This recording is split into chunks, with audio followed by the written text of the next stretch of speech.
çoban ağzında. Yavuşlar.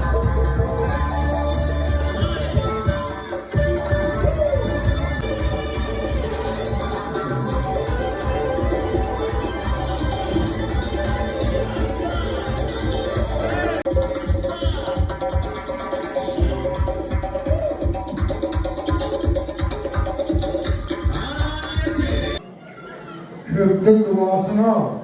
Hem olursan. Şiirayım.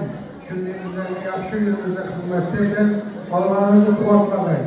Bu yakşı günlerinde hizmette yüksek. Sağlam bul. Avazına avaz, senediye senet. Koşuna versin. Hem o yakşı günlerde uçuraşış nasip etsin. Sağ ol. Sağ ol.